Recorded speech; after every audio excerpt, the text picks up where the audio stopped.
quero abrir um parênteses bem legal aqui, baseado naquilo que o Felipe falou, né, fiquei assim, bem emotivo também, Felipe, com as imagens apresentadas, as fotos desse momento especial da sua vida, e de fato, já tive também lá no Chicunas, através de trabalho missionário aqui da Igreja Boas Novas, e de fato essa seita é uma grande ameaça para o povo ticuna, uma grande ameaça espiritual, né? Essa seita é a chamada, a seita da cruz, é a seita da cruz alguma coisa, eu estou esquecendo agora uma palavrinha, né? Essa seita foi fundada em 1972 por um homem chamado Francisco José, que ele se autodenominou Irmão José. Só para vocês conhecerem um pouquinho daquilo que o Felipe, junto com outras pessoas da igreja, outros jovens até vivenciaram ali no Chicunas. Esse homem que se autodenominou Francisco José, Irmão José, né, que o seu nome era Francisco José, ele pegou e criou algumas coisas assim bem atípicas. Primeiro, ele dizia que essa seita não podia, os membros, as pessoas, os índios que participassem dessa seita teriam que abdicar de vários costumes indígenas. Então ele declarou para aqueles índios que eles não poderiam mais realizar algumas práticas que faziam parte do escopo cultural dos índios chicunas. Ele também instituiu que onde tivesse índios nas tribos chicunas que participassem, né, da sua religião, dessa seita fundada por esse homem, deveria ter no início, né, da chegada da tribo, na entrada da tribo, uma grande cruz, para que pudesse simbolizar que ali estava presente, ali tinham pessoas que fazem parte dessa seita. E mais, terceiro item disso aí, ele dizia o seguinte: onde estiver essa seita, onde tiver pessoas indígenas que façam parte dessa seita, não será permitido o acesso de nenhuma outra religião, de nenhum outro grupo religioso a não ser essa seita. E por fim, para tentar convencer mais ainda os indígenas, para que o respeitassem, para que o seguissem, ele disse para os indígenas, esse Irmão José, que ele era onisciente e onipresente. Ele estaria em todos os lugares das tribos dos chicunas e ele poderia saber em tudo o que se passava na cabeça dos indígenas. E aí os índios, opa! Por isso é uma grande ameaça. E o interessante é que a simbologia dessa seita, como eu já falei para vocês, é uma grande cruz que tem que ficar na entrada das tribos onde pessoas aderiram a esse pensamento religioso. Hoje eu quero falar com vocês que estão aqui presentes, quero falar com você que está em casa e que vai nos assistir em algum momento, sobre a salvação e a cruz. Por que precisamos falar sobre a salvação e a cruz? Porque a cruz é a maior representação, é o maior simbolismo do cristianismo na face da terra. E é importante a gente começar falando dessa forma, por quê? Porque para alguns a cruz pode ter um significado errôneo. E é importante que para os jovens que estão aqui, para você que está nos acompanhando, é importante que você tenha a compreensão dos significados. E hoje nós vamos fazer duas abordagens sobre os significados da cruz, sobre o significado da cruz. E é importante, por que falar sobre a salvação e a cruz? Primeiro, porque é um simbolismo da salvação, é um simbolismo do cristianismo. E é importante entender isso, por quê? Porque a compreensão desse significado. Eu digo para vocês porque parece que há muitas confusões sobre a questão da cruz relacionada ao cristianismo ou sobre o aspecto da salvação. Para alguns a cruz está sempre atrelada à imagem de uma pessoa morta, pendurada, ensanguentada, representando sofrimento, dor, derrota. E hoje nós vamos ver que a cruz representa justamente o oposto disso.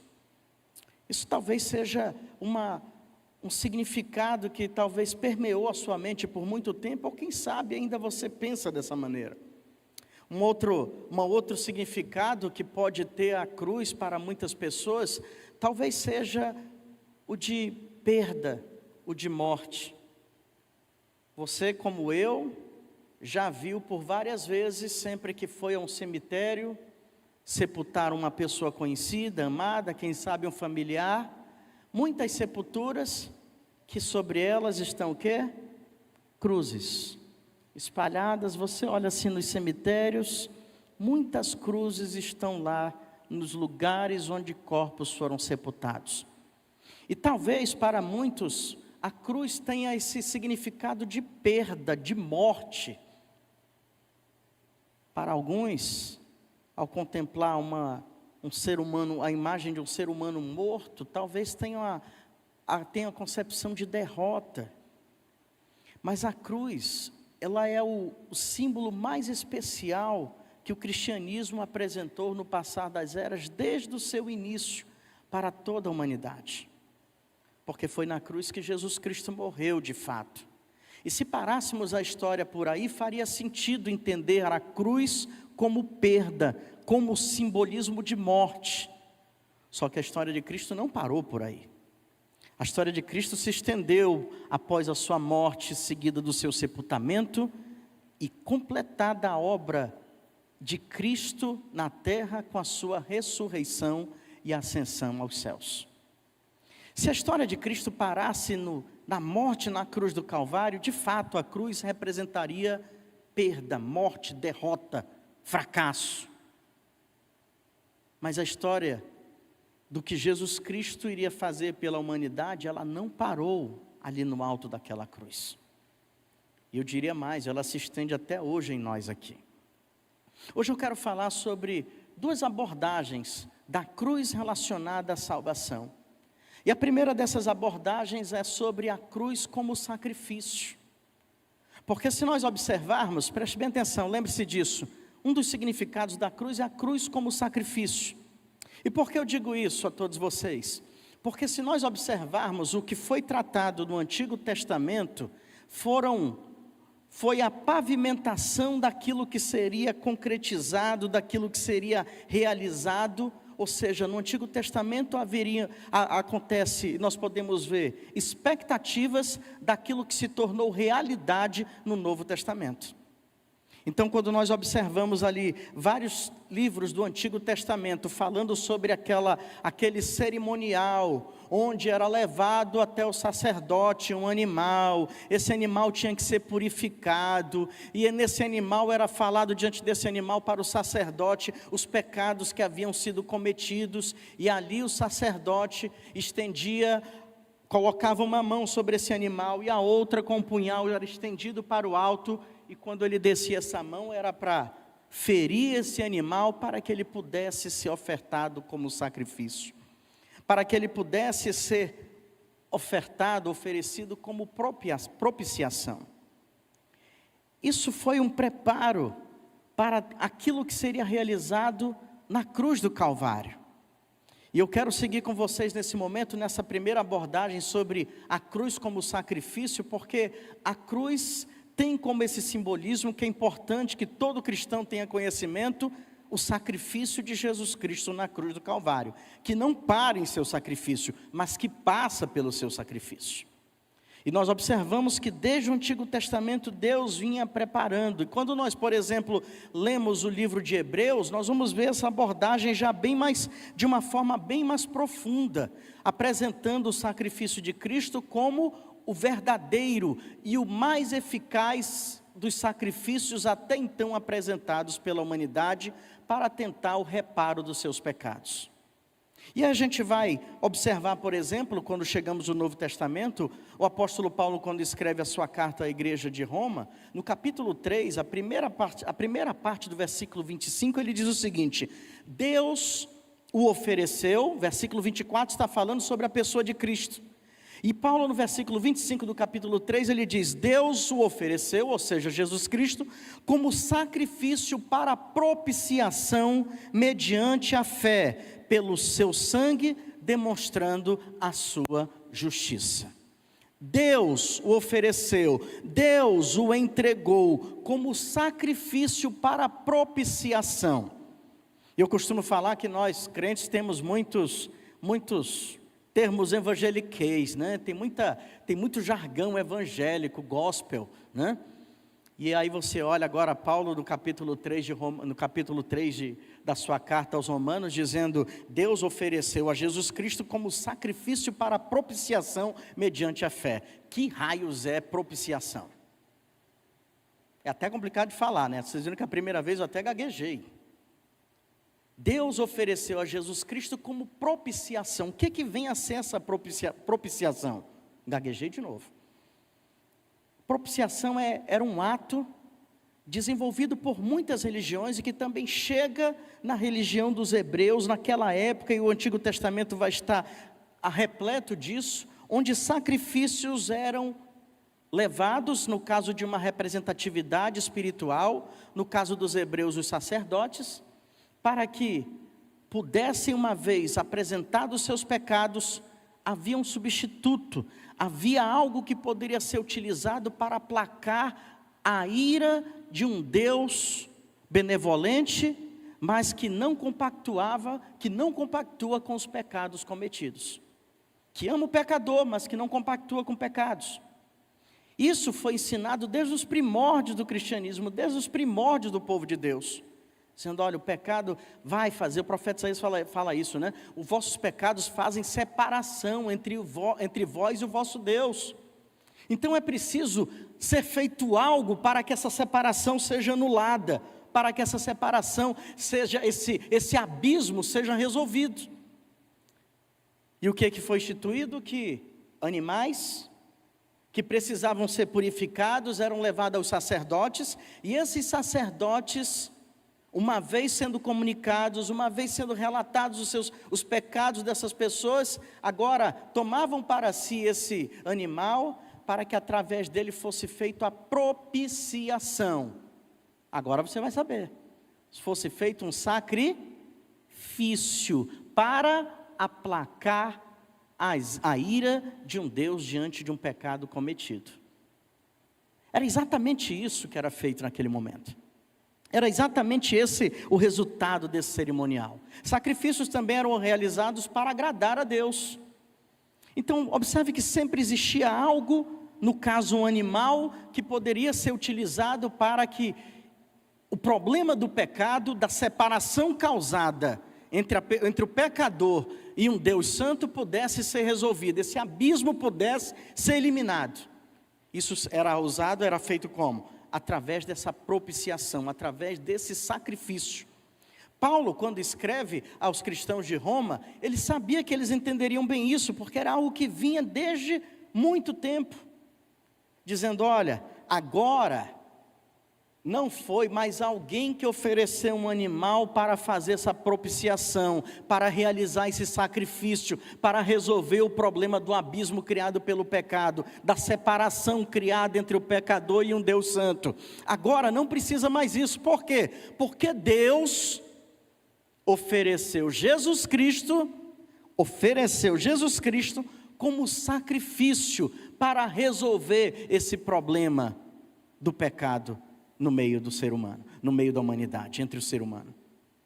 Ele diz isso, exatamente isso que ele quis dizer. Ou seja, agora não foi alguém que preparou algo que levou um sacerdote, mas foi o próprio Deus que preparou esse sacrifício para resolver o problema do pecado entre os homens, entre a humanidade e Deus. Esse é o simbolismo. Quando nós chegamos agora lá na crucificação de Cristo, nós vamos entender isso melhor. Porque agora, em vez de um animal sendo morto, quem é que está sendo morto? Jesus Cristo, Filho de Deus, que já foi explorado aqui pelos pastores nas semanas anteriores, sobre a pessoa de Jesus Cristo. Agora é o próprio Filho de Deus, que foi oferecido pelo próprio Deus, para resolver o problema do pecado no meio da humanidade. E o que é que eu quero dizer com isso? Que o tempo foi passando, nós estamos falando aqui da época do Novo Testamento, mas o tempo foi passando, e aqui a gente vai ter que trabalhar um pouquinho de história agora. Eu, como gosto dessas coisas, eu tive que aprender sobre o irmão, como é o nome do irmão? Irmão José, né?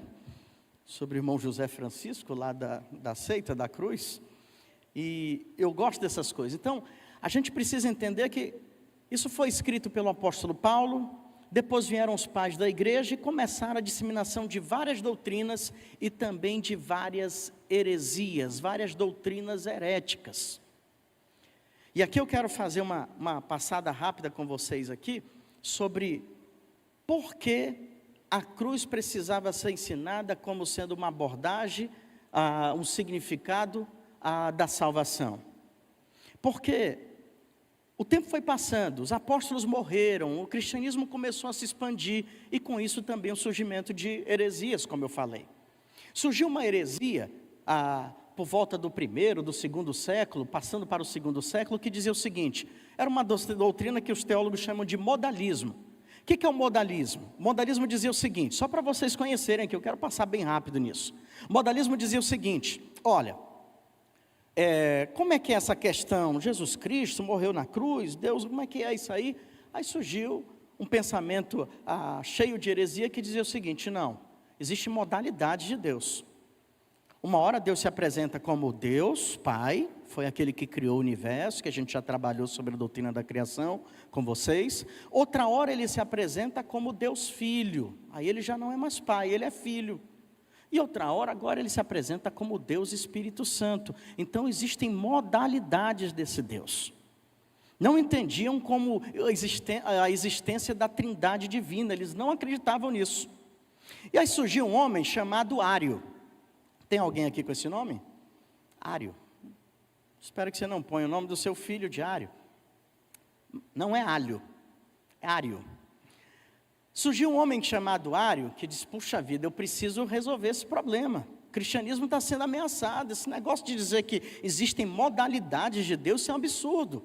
Vou resolver isso aí. Ele começou a desenvolver seus pensamentos doutrinários, teológicos, só que ele foi para os extremos de tudo isso aí. Ao tentar resolver um problema, ele criou um outro maior, porque ele dizia o seguinte: olha, não, existe o Deus Pai, também existe Jesus Cristo, e também existe o Espírito Santo, mas olha, o Jesus Cristo foi criado por Deus, era um ser humano como outro qualquer, né? Veio aqui com uma missão na terra, mas era limitado, né? Era um ser humano igual a gente, foi um ser humano criado por Deus, assim em linhas gerais falando, para não complicar aqui as coisas, né? E aí Ário agora pegou e foi para os extremos, tentando resolver o problema de que só em um tempo existiu Deus Pai, depois Deus Filho e depois Deus Espírito Santo. Ele disse: não, existe sim, mas olha, esse Jesus Cristo aqui foi criado, ele veio aqui com uma missão e tal, fez o papel dele, está tudo bem. Ele não entendia e não apresentava Cristo como o Salvador da humanidade, como aquele que morreu para nos salvar dos nossos pecados e da perdição eterna. E aí, ele criou um problema maior. O que acontece? Em 325, a igreja, ano 325 depois de Cristo, a igreja se reúne num concílio chamado Concílio de Nicéia. Um pouquinho de história aí, eu estou tentando resumir ao máximo. Concílio de Nicéia, o que o Concílio de Nicéia vai tratar? Vai colocar Ário e vai colocar diante de Ário o homem que defendia o que estava pautado, escrito nos livros dos apóstolos, nas escrituras sagradas, na Bíblia Sagrada, do que vinha sido trazido por tradição. Esse homem era o bispo de Alexandria. Bispo de Alexandria é colocado diante de Ário, e aí é briga para lá, briga para cá, vai para lá, vai para cá, e muitos ali reunidos, representantes da igreja, para tentar avaliar cada um dos lados, e decidem no final de toda essa briga: olha, o bispo de Alexandria está certo, o que Ário está falando é uma heresia, que Jesus Cristo foi criado, que ele não é eternamente existente, a semelhança de Deus, isso é um absurdo. Então, Ário está errado, o que Ário está falando é uma heresia. O que o bispo de Alexandria está defendendo está correto, porque bate com o que está nas escrituras sagradas. Resumindo, acaba isso aí. O arianismo, né, criado por Ário, continua se desenvolvendo, continua sendo uma ameaça ao que está contido nas escrituras sagradas, isso 325. 3 anos depois, 328, esse bispo de Alexandria morre. No lugar dele, quem vai assumir ali o bispado de Alexandria é um homem chamado Atanásio. Hoje é só nome legal, né? É Ário, Atanásio e por aí vai. Atanásio vai assumir, né? Vai assumir esse bispado deixado pelo bispo de Alexandria, que o nome dele foi nomeado Alexandre, né? Para ficar mais conveniente com o local da cidade. Diga-se de passagem, Alexandria era um lugar magnífico, né, conhecido pela Biblioteca de Alexandria, era um centro de grande riqueza religiosa, né, onde os grandes filósofos religiosos tinham que passar, tinham que viver naquele lugar, porque era um berço desses pensadores, né? E o que acontece? Então morreu lá o Alexandre, bispo de Alexandria, e agora assume Atanásio, vai ser o novo bispo de Alexandria, Atanásio. Só que quando Atanásio assume, o que acontece? O arianismo continuava forte, só que seu principal defensor tinha morrido. E o que tem que ser feito agora? Atanásio disse, não, eu vou fazer como o meu antecessor fez, eu vou lutar firmemente. Eu preciso mostrar que Jesus Cristo não foi um ser criado por Deus, mas que Jesus Cristo é o Salvador. E aí Atanásio começa a escrever uma série de estudos, uma série de cartas, que eram chamadas de cartas pascais. Por que cartas pascais? Porque ele escrevia vários tratados teológicos e eram apresentados ao povo de Alexandria sempre na ocasião da Páscoa. E por isso ele chamou de cartas pascais. Todo ano, ele passava o ano todinho fazendo várias defesas do cristianismo, pautado naquilo que o bispo Alexandre de Alexandria, seu antecessor, tinha escrito, e também no que estava na Bíblia Sagrada. Ele passava o ano todinho escrevendo e fazendo defesa do Evangelho. Quando chegava a época da Páscoa, ele pegava e lançava as cartas pascais. E ele fez isso por vários anos. E o que ele escreveu todos esses anos nas cartas pascais? Ele escreveu o seguinte, olha, Jesus Cristo não é um ser criado por Deus, Jesus Cristo é o Filho de Deus, Jesus Cristo é Deus, Jesus Cristo é o Salvador da humanidade, Ele veio a esse mundo, Ele encarnou neste mundo, e viveu como qualquer outra pessoa, é verdade, mas não pecou, e mesmo sem ter pecado, foi levado à cruz do Calvário, que era lugar de malfeitores, porque Deus, aí voltemos às palavras de apóstolo Paulo à igreja de Roma, Deus ofereceu a Jesus Cristo como sacrifício, como propiciação, mediante a fé para resolver o problema da humanidade. E aí ele pega e faz essas conexões que nós começamos a fazer no início. Ele diz, olha, o Antigo Testamento já apontava para essa obra de Cristo. Antes, o povo precisava levar um animal, e ele dizia duas coisas sobre a obra de Cristo como Salvador na cruz. Ele dizia, olha, a obra de Cristo na cruz como Salvador, ela é fidedigna e também ela é permanente. São duas coisas que eu achei muito interessantes nesse pensamento de Atanásio. A obra de Cristo como Salvador na cruz é fidedigna e tem efeito permanente. O que ele queria dizer como fidedigna? E ele defendia, olha, antigamente precisavam levar os animais, só que esses animais para serem sacrificados tinham que ser purificados, porque não existe nenhum ser humano perfeito, nenhum ser, racional e irracional perfeito na face da terra. Então precisava passar por um processo de purificação, de limpeza, para que pudesse em seguida ser sacrificado.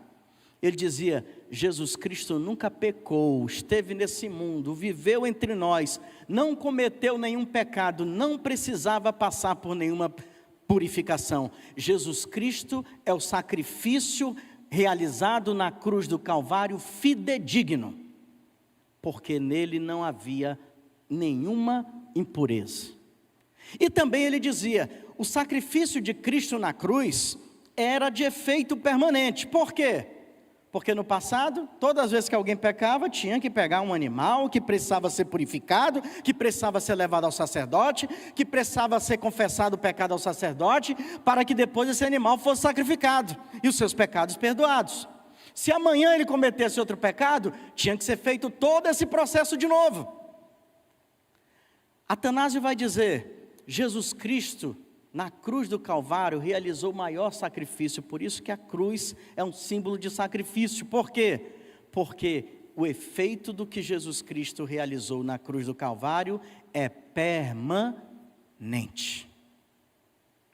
Jesus Cristo não vai mais morrer outra vez na cruz do Calvário. Ele já morreu na cruz do Calvário pelos nossos pecados.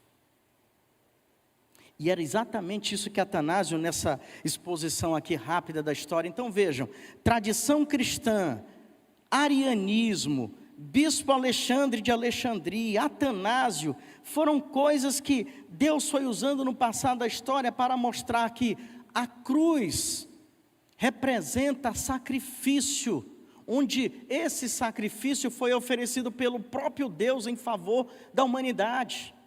Eu não preciso mais oferecer um sacrifício pelos meus pecados. Deus já fez isso oferecendo o próprio Jesus Cristo para me salvar. Eu só preciso compreender isso, me arrepender dos meus pecados e entregar minha vida a Ele. Está entendido ou está complicado? Foi muita história ou foi pouca história?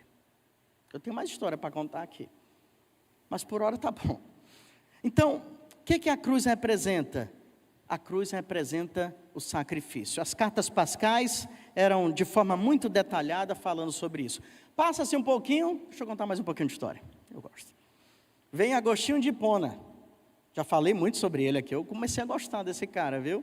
Eu comecei a gostar, eu sabia de uns pensamentos dele, umas frases de efeito, andei postando umas e tal, mas eu comecei a gostar de Agostinho, viu? Ele não está mais entre nós, mas eu admiro o que ele fez, né? O que ele realizou em vida. Vem Agostinho de Hipona e vai dizer o seguinte, olha, Cristo, e vai reforçar tudo aquilo que Atanásio escreveu, e vai dizer, olha, Cristo foi a vítima e sacerdote diante dos principados e poderes que nos mantinham legalmente presos. E eu vou deixar para falar isso mais tarde, para pagar a pena por causa dos pecados. Então Agostinho vem e diz, olha, foi lá na cruz, onde o Filho de Deus foi sacrificado, que de fato Jesus foi a vítima e o sacerdote. Não precisou de um sacerdote, não precisou de um animal.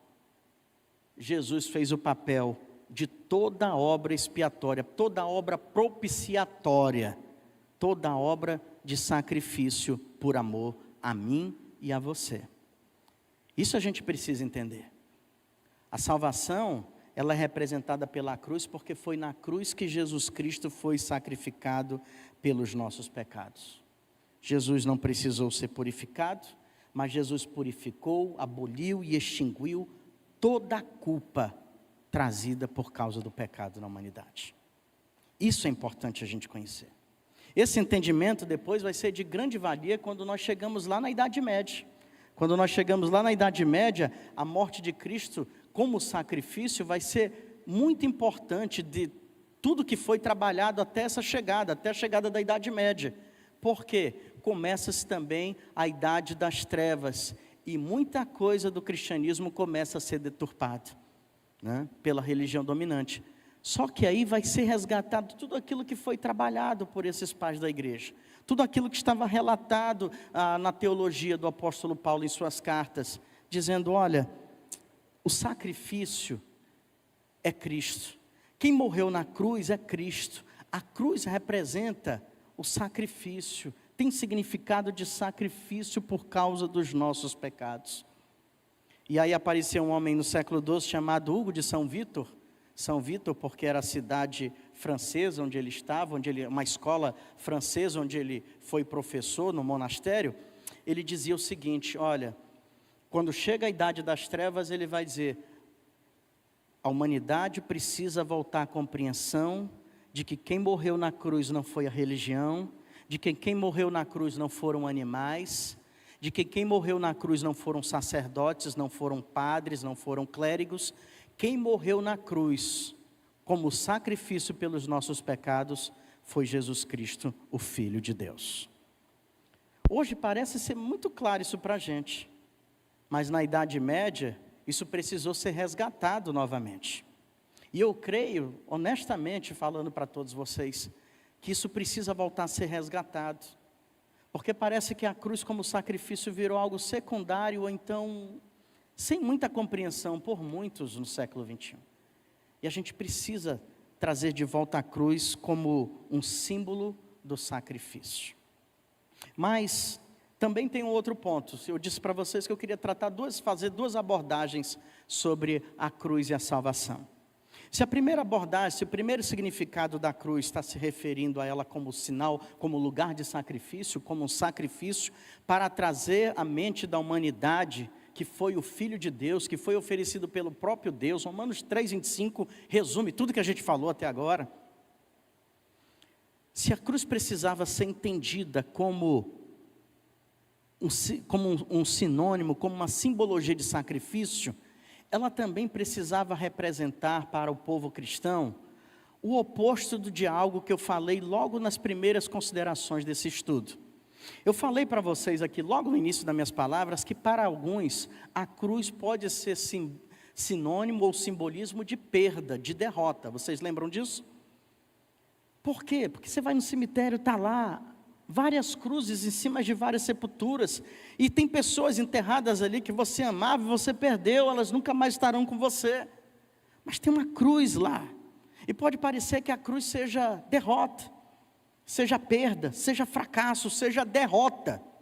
Mas a segunda abordagem que eu quero deixar para vocês hoje, sobre a cruz, a salvação e a cruz, é que a cruz é também significado de vitória. A cruz é significado de sacrifício, mas é significado de vitória. É significado de vitória. Uma passagem do apóstolo Paulo também me chama muito a atenção. 1 Coríntios 15, 57. Paulo está caminhando para o final da sua carta, a sua primeira carta à igreja de Corinto. Ou talvez não era a primeira e tal, mas isso não é assunto para agora. Vou deixar para o Felipe. Paulo está caminhando para o final dessa carta. E lá no finalzinho, lá perto do final dessa carta, ele escreve para os irmãos da cidade de Corinto o seguinte: mas graças a Deus, preste bem atenção, mas graças a Deus, que nos dá o quê? A vitória por meio do nosso Senhor Jesus Cristo. Mas graças a Deus que nos dá a vitória por meio do nosso Senhor Jesus Cristo. Isso aqui é uma declaração de vitória. Isso é uma declaração de vitória. É interessante que depois, que Paulo falou antes, né, eu não estou aqui com o trecho anterior, mas Paulo vai dizer assim, olha, depois, anterior, não, posterior, ele vai dizer o seguinte, olha, mantenham-se firmes, né, sejam constantes, não se desanimem na obra do Senhor, porque no Senhor vosso trabalho não é em vão. Ele vai falar isso depois. Mas ele diz, portanto, né, a frase do versículo seguinte, começa dizendo, portanto. Só que antes dele falar isso aí, para a gente ser constante na obra do Senhor, porque no Senhor o seu trabalho não será em vão, isso aí é uma palavra de estímulo, né, para cada cristão que está enfrentando lutas, que está meio desanimado na fé, que está passando por grandes embates na vida, que está passando por momentos de luto, de perda. O apóstolo Paulo, antes de dizer isso, ele diz o seguinte, olha, mas graças a Deus que nos dá a vitória por meio do nosso Senhor Jesus Cristo. A vitória para o povo de Deus celebrar. Por isso que ele diz, portanto permaneçam firmes, portanto permaneçam constantes, porque no Senhor vosso trabalho não é em vão. E por que não é em vão? Porque o Senhor garante a vitória para o povo dele. Não ouvi nenhum amém. Graças a Deus que nos dá a vitória por meio do nosso Senhor Jesus Cristo. Segundo simbolismo que você nunca mais vai esquecer, a cruz, para o cristão, é simbolismo, é significado de vitória. Porque foi na cruz que Jesus Cristo venceu, é uma tríplice vitória na cruz do Calvário. Você pode me ajudar? Na cruz Jesus venceu os nossos pecados. Na cruz Jesus venceu a morte. E na cruz Jesus venceu Satanás. Vou repetir. A tríplice vitória conquistada na cruz. Na cruz Jesus venceu nossos pecados, Jesus venceu a morte, Jesus venceu Satanás. A cruz é sinônimo de vitória.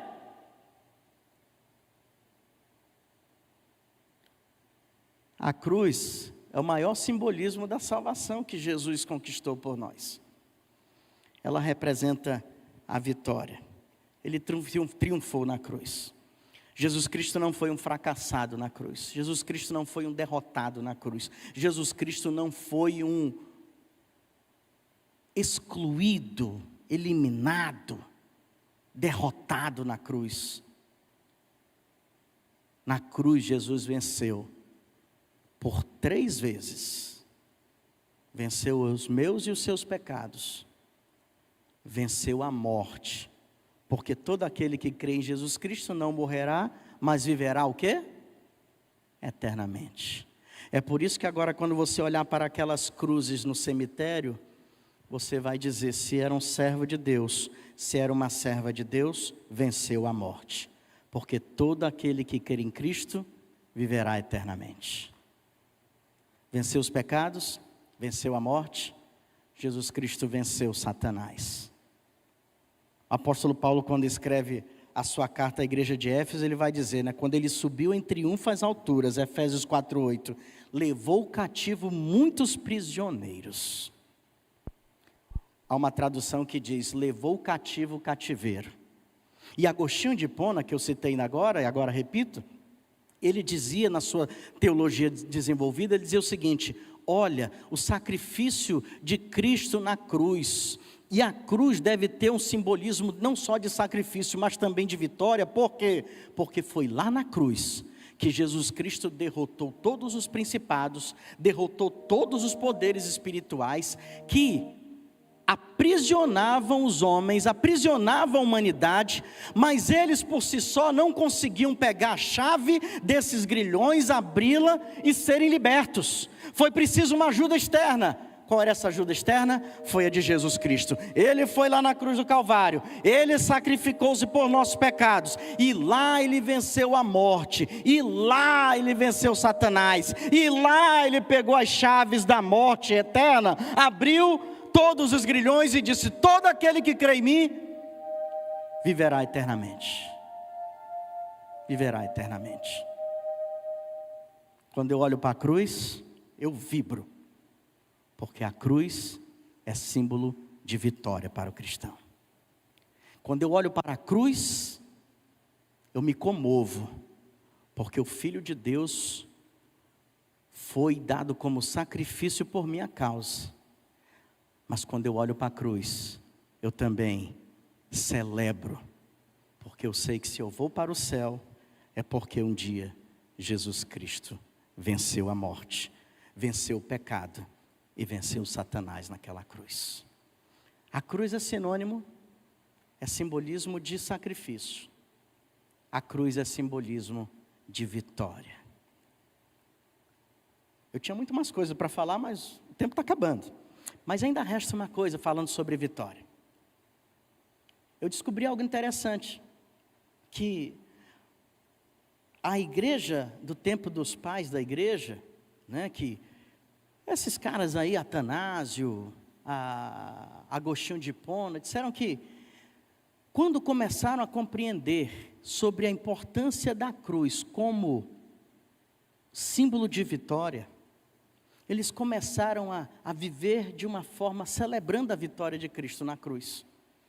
E aí vai dizer que naquela época se juntavam pessoas que compreendiam que na cruz seus pecados foram vencidos, que na cruz a morte tinha sido vencida, que na cruz Satanás tinha sido derrotado. E sabe o que eles começaram a fazer? Eles, a semelhança do Império Romano, que era muito forte naquela época, era o grande poderio militar armado do mundo, que quando conquistavam povos, o que eles faziam? Faziam grandes desfiles na chegada a Roma. Você já deve ter visto isso em alguns filmes. Viam bandeiras, grandes estandartes, onde haviam frases escritas pelo general que tinha comandado o exército vitorioso, ou então do próprio César, imagens, figuras deles, e viam ali depois o que eles conseguiram trazer, todos as conquistas das riquezas, dos bens do povo conquistado, e depois vinham até os prisioneiros que eles tinham trazido. E o povo em Roma celebrava tudo aquilo. O povo olhou para aquilo, o povo cristão, e disse, nós podemos também fazer melhor. Nós vamos fazer agora grandes passeatas, digamos assim, é o termo usado por nós hoje. E nós vamos celebrar a vitória, mas não a vitória de César, não a vitória do exército romano, mas nós vamos celebrar a vitória de Cristo na cruz do Calvário. E eles começaram periodicamente a fazer passeatas nas ruas, onde eles colocavam o nome de Jesus nesses estandartes, e aí celebravam com muitos cânticos. Eu descobri que grandes poemas em latim, uma língua morta, foram escritos por homens cultos naquela época, que eram recitados durante essas passeatas. E daí surgiu até o que nós hoje conhecemos como procissões. As procissões não era para celebrar ninguém morto. As procissões era para celebrar a vitória que tinha sido conquistada por Cristo na cruz do Calvário. Olha que legal, hein? A cruz é símbolo de salvação. A cruz é símbolo de sacrifício. A cruz é a maior simbologia que o cristianismo pode ter.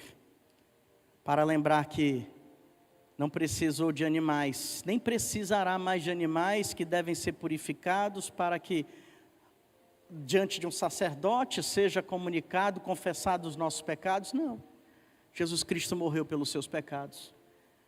E o apóstolo João dizia, se você confessar os seus pecados, Ele é fiel e justo para perdoar os seus pecados e te purificar de toda injustiça. A cruz é símbolo de sacrifício. Você precisa ter essa compreensão a partir de hoje. E a cruz é símbolo de vitória. Que toda vez que você olhe para uma cruz a partir de hoje, você lembre dessa palavra dita nesse fim de tarde. Foi na cruz que Jesus venceu todo o peso do seu pecado. Você não precisa mais ter culpa alguma. Você só precisa viver uma vida aos pés de Jesus, porque Ele já levou sobre si todos os seus pecados. Ele venceu a morte. E se você se entregou a Jesus, entregou a sua vida a Jesus, se arrependeu dos seus pecados, Jesus, através do que Ele fez na cruz do Calvário, Ele garantiu a vida eterna para você também. E por fim, a cruz representa a vitória sobre Satanás. Ele não tem mais poder sobre a sua vida, ele não tem mais domínio sobre a sua vida. Se você pertence a Jesus, Jesus já venceu Satanás por você. Só creia e obedeça a Jesus. Essa é a cruz, símbolo da salvação. Essa é a cruz, que está vazia. Essa é a cruz, em que o Filho de Deus foi sacrificado, mas que lá também Ele venceu. Amém? Vamos orar. Querido Deus, meu Pai, muito obrigado, Senhor, por esse momento tão especial. Obrigado por abordar a história do cristianismo e ao compará-lo, ou então ao esquadrinhá-la nas Escrituras Sagradas, nós compreendemos o quanto Tu agistes, ó Deus, para que num dia como hoje nós compreendêssemos os verdadeiros significados da cruz. Que a cruz seja símbolo de sacrifício para nós, para que nunca nos esqueçamos que foi Jesus Cristo, oferecido pelo próprio Deus que morreu por nós. Eu oro, meu Deus, para que tenhamos em mente que a cruz é significado, é símbolo de vitória, porque foi lá que uma tríplice vitória foi alcançada: a da morte, a dos pecados e a vitória sobre o inimigo de nossas almas. Que assim, Senhor, nós possamos honrar aquele que morreu na cruz do Calvário a cada dia da nossa existência, sabendo que Ele se sacrificou, mas que Ele venceu, para que nós vivêssemos de forma plena e para honrá-lo e para obedecê-lo enquanto vivermos. E assim nós estaremos valorizando tanto o seu sacrifício, como usufruindo das conquistas que Ele deixou para nós na cruz do Calvário. É a oração que eu te faço, Senhor, no nome poderoso de Jesus. Amém, Senhor.